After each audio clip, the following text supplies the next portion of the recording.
Hello everyone, my name is Chris, and in today's video we'll take a look at 10 easiest characters that you can take right now and dominate in ranked. The first easy character that you can take is going to be Ramattra. The fact that you are tanky, the fact that you can deal insane amounts of damage, and your whole kit is pretty easy and intuitive makes this character the top of today's list. You will quickly realize how overpowered he is against most tanks. You are pretty good against brawl tanks, you are pretty good against dive tanks, you are pretty good against poke tanks. And especially considering the fact that right now Widowmaker is out of the game, you can safely take him on maps like Circuit Royale, Junkertown, and dominate Sigma players. You can take this character on maps where Reinhardt is played. You can take this character on maps where dive comps are played. You are well off against pretty much every single character in Overwatch 2. Very easy, yet super effective. Next up on the list we have Chunker Queen, and she is insanely powerful in medal ranks as well as in top 500 lobbies, due to the fact that you have really high damage outputs, as well as you have very favorable 1v1s against pretty much all characters in the game. The majority of your damage will come from throwing your knife and pulling enemies closer to you so you can use your axe, but I'm sure that if you struggle with it, give it some time, practice, and you will absolutely master it. The character is insanely powerful, even with all the nerfs that she received in the patch. You can absolutely go for Chunker Queen and dominate your competition. Last tank on the list is going to be Sigma, and I understand that some people feel like the character is super boring, the character is not really fun to play, he's slow, he's clunky, I get it. But when you get to know Sigma a little bit better, when you understand the mechanics, when you get the feel of the character and learn how to use your left clicks, learn how to throw rocks, and learn how to manage your shield, you become an unstoppable force. The amount of damage that I usually mitigate on Sigma is about 15 to 25,000, which is insane numbers if you look at it from the bigger picture. Tanks like Roadhog, Orisa pretty much have nothing to do with it. Sigma is pretty easy, so you would want to take him on longer maps such as Chunker Queen, Circuit Royale, Havana. You can take him on Hollywood, you can take him on Dorado. It doesn't really matter. You can have massive value, and it's pretty easy to do so. You just hold the shield for your teammates, poke the enemies from afar, throw rocks, and being chilling in a good, favorable spot. What a character. Okay, it's time to go for DPS, and the next character is going to be Hanzo. When it comes to certain maps, you just have very unfavorable advantage. Not only you are the only person in the lobby that can one-shot, not only you are the only person that can take very favorable duels against pretty much every single DPS if they are pushing you, every single dive DPS, every single dive support, every single dive tank is gonna struggle tremendously if you use your Sonic Arrow, wait for the perfect moment, and headshot them up close. There is no cure for that. The fact that you can stand in a very safe spot and just spam arrows, even if you will land body shots, the amount of damage you get is just absolutely insane. Yes, it takes time to get the feel of velocity on the arrow, it takes time to get the feel of the character's movement, but when you do, oh my god. As a rule of thumb, you want to take Hanzo on longer maps as well as on maps with close quarters such as King's Row, so you can use your ultimate and the whole kit to your advantage. Very nice character, absolute S tier in the current patch, and very easy as well. Next character on the list that you can dominate in ranked is going to be Bastion. Very counterintuitive, but hear me out on this one. Yes, the character is very easily counterable, but you can still play around it and you can still make him absolutely work. People in medal ranks have no idea how to handle the Bastion, and especially if you are getting him with a Mercy Pocket, he becomes an unstoppable power and dominates the whole lobby. Yes, you can take D.Va against him. Yes, you can take Echo. Yes, you can take Reaper. But players in lower levels below Masters, they have zero clue that these options even exist. And you only need to learn how to use your grenade to launch yourself onto high grounds, to launch yourself in favorable spots, and become an unstoppable force with your turret mode.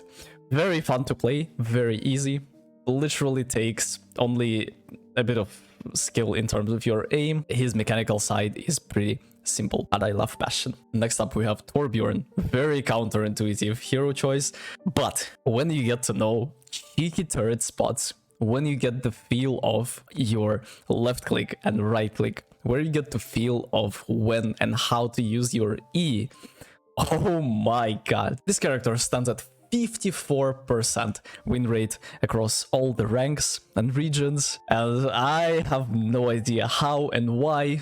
Again, very easily counterable, but oh man, imagine you play Torbjorn in metal ranks. There is nothing that can kill you. You are bulky, you have a best friend. I understand that people don't usually play him in high ranks, but in low ranks where people are not choosing the turret as their main priority, when they are just soaking the damage from it like SpongeBob. The character is just absolutely insane. It's also really fun to play. I'm gonna do another 10-hour challenge with Torb soon.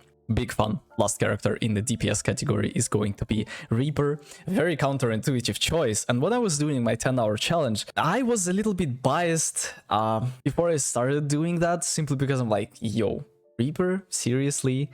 He's a good boy. He's harmless, man. He cannot do damage. He's just like, oh my god. Imagine you take Reaper into Bastion. Imagine you take Reaper into Torbjorn. Imagine you are taking Reaper into Winston or Roadhog. Yeah, that's gonna be an absolute domination. As well as the fact that people in lower ranks have no sound. They have no awareness. But you can just flank on this character and create a massive disaster in the backline. I personally absolutely love the playstyle of the Reaper. It's very fun, very easy, very simple, but super duper effective when it's applied at the right time in the right place. Moving on to supports, and the first easy overpowered support that you can take and dominate your competition is going to be Moira. I don't even consider this character a support, as I literally watched an awkward unranked to GM and I was like, yo, I can actually do it. And then I spent about 10 hours doing the challenge myself, and it was so fun. Usually I would have more damage than my DPS. Usually I would have more damage than my tank. Usually I would have more damage than both of my DPS combined. And this is a power of flanking. This is the power of only using the damage orb. This is the power of not caring about your teammates at all.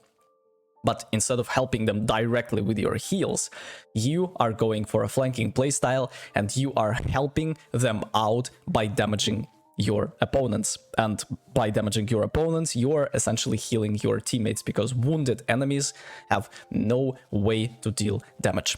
Moira is insanely fun, super easy to play. Yes, she requires some aim because your right click is not gonna work if you are not in the area of a person's model, but oh man, such an insane, fun and easy character that you can take and rank up pretty easily. You just need to find a correct way to play and start trying. Next character in the support category is going to be Brigitte. Another very unpopular opinion, but Brig is super strong. And if you look at the numbers, she was standing at about 55% across all the ranks, according to overbuff.com. Well, Lifeweaver was at 41%, and you can literally compare how insanely useful Brig was and how super duper not useful Lifeweaver was. In the current meta, where you can literally take Brig and save your teammates, you can literally take Brig and be a bodyguard to your second support, be a bodyguard to a squishy DPS and save him from the dive tanks, is just insane. Brig is really strong against any dive comp. She's strong against Doomfist, she's strong against Wrecking Ball, Diva, and Winston. She's really good versus Tracer, as your second support will literally never die if you play it in a correct manner.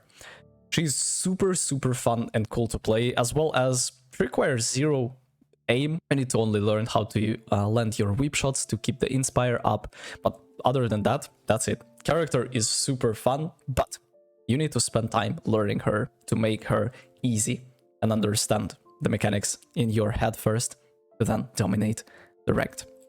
And the last easy overpowered character is going to be Kiriko. I understand that it's pretty hard to land her kunais, but if you compare her with Ana, if you compare her with Zenyatta, if you compare her with Baptiste, Kiriko is super easy.